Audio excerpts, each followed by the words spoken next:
जिले में साल भर के भीतर सिलसिलेवार तरीके से 11 महिलाओं की हत्या के मामले में पुलिस को बड़ी सफलता हाथ लगी है। पुलिस ने सीरियल किलर को गिरफ्तार कर लिया है। इसका खुलासा एसएसपी अनुराग आर्य ने पुलिस लाइन में किया। उन्होंने बताया कि पकड़े गए शख्स ने ही सभी वारदात को अंजाम दिया। जांच पड़ताल के बाद उसे गिरफ्तार किया गया। शुक्रवार सुबह पुलिस की टीम आरोपी को घटनास्थल पर लेकर भी गई।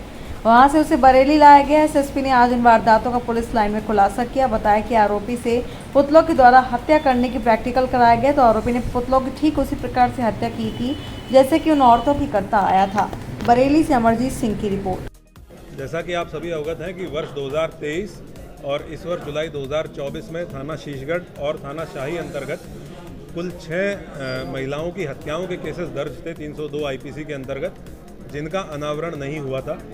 हम लोगों ने इसके लिए, इनके अनावरण के लिए एक टीम गठित की थी और उस टीम को एक ऑपरेशन तलाश का टारगेट दिया गया था, जिसमें हम लोगों को पकड़ना था उस व्यक्ति को या उन व्यक्तियों को जिनके द्वारा ये घटनाएं कारित की गई हैं। हम लोगों ने आज इन घटनाओं का अनावरण करते हुए अभियुक्त को गिरफ्तार किया है। इन सभी घटनाओं में एक ही अभियुक्त शामिल था, जिसका नाम है कुलदीप पुत्र बाबूराम। कुलदीप पुत्र बाबूराम गांव बाकरगंज, थाना नवाबगंज, जनपद बरेली का ये रहने वाला है। इसकी उम्र लगभग 35 वर्ष है। इससे कल शाम को 6 बजे इसको गिरफ्तार किया गया है पुलिस के द्वारा। तब से लेकर अब तक इससे पूछताछ की गई है। पूछताछ में तथ्य प्रकाश में आए हैं कि इसके द्वारा ये 6 की 6 घटनाएं कारित की गई। इन 6 घटना स्थलों पे ये पुलिस को लेके गया है। इसके द्वारा एग्जैक्ट घटनास्थल दिखाया गया है कि किस जगह पे इसने घटना कारित की। घटना कारित करने का तरीका भी इसके द्वारा बताया गया है। उन सब की हम लोगों ने वीडियोग्राफी की है, जो कि एविडेंस के रूप में विवेचना के दौरान इस्तेमाल किया जाएगा। इसका जो पारिवारिक बैकग्राउंड है वो ये पता चला है कि इसके पिताजी की 2 शादियां हुई थी और जो इसकी सगी माँ थी उनके साथ इसके पिताजी के द्वारा मारपीट की जाती थी। कुछ समय ऐसा था जब इसकी सगी माँ और सौतेली माँ दोनों उसी घर में रहती थी। उस दौरान इसके पिताजी के द्वारा इसकी माँ के साथ मारपीट की गई, कई बार मारपीट की गई, जिसके लिए अपनी सौतेली माँ को दोषी मानता था। उसके बाद वर्ष 2014 में इसकी शादी हुई। इसका जो हिंसक नेचर था वो अपनी पत्नी के साथ भी जारी रहा और कई बार ऐसा हुआ कि ये हिंसक हुआ और इसने अपनी पत्नी के गले को भी दबाने का प्रयास किया। ये उनसे बातचीत में ये बात तस्दीक हुई है, जिसके फलस्वरूप इसकी पत्नी इसको कुछ साल बाद छोड़ के चली गई और उसके बाद महिलाओं के प्रति इसके दिमाग में द्वेष और कुंठा और अधिक बढ़ गई।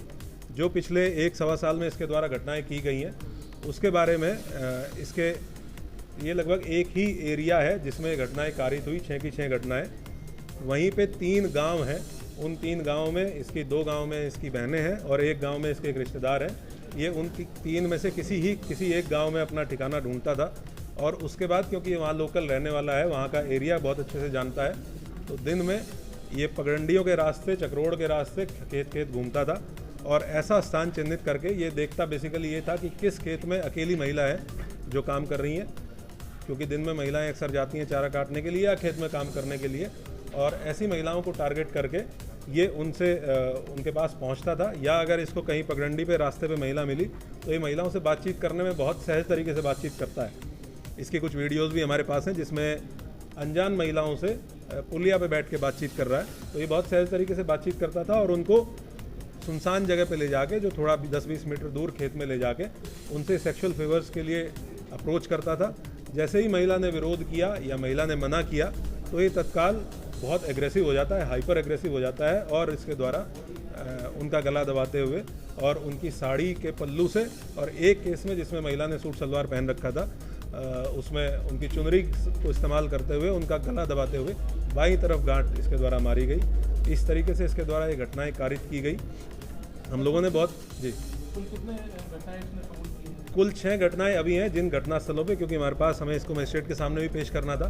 कुल 6 घटनाएं हैं जिसके बारे में हम इसको घटनास्थल पे ले जाके हमने तस्दीक कर लिया है कि ये घटना इसने कहाँ पे की, किस तरीके से की, कब की।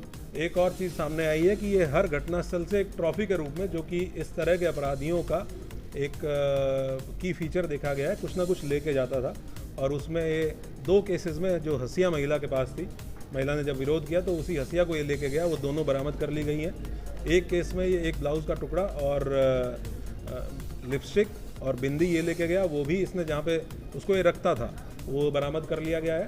एक आधार कार्ड भी बरामद किया गया है। अभी हम लोग इससे और विस्तृत पूछताछ करेंगे 3 और घटनाएं हैं जो सिमिलर मॉडस ऑपरेंडी के साथ हुई हैं, जिसमें पूर्व में जो वर्कआउट हो चुकी हैं, जिनमें कुछ लोग जेल गए थे, उसके बारे में इसको रिमांड पे लेके पीसीआर पुलिस कस्टडी रिमांड पे लेके, क्योंकि जिस तरह का इसका मॉडस ऑपरेंडी है हम लोगों को बहुत विस्तृत रूप से इससे पूछताछ करने की आवश्यकता है, तो हम पीसीआर पे रिक्वेस्ट करके और तब इससे और डीपली पूछताछ की जाएगी और घटनास्थलों पे भी इसको लेके जाएंगे। एक साल से लगातार एक व्यक्ति इस तरीके की घटनाएं कर रहा है। अब आप लोगों के गांव में 3 रिश्तेदारी के घरों में वो लगातार एक घटना के बाद क्यों यहाँ रुकता है, कि कैसे क्या करता है, कहाँ जाता है, कैसे शाम को घर पे आ जाता है वापस, उन लोगों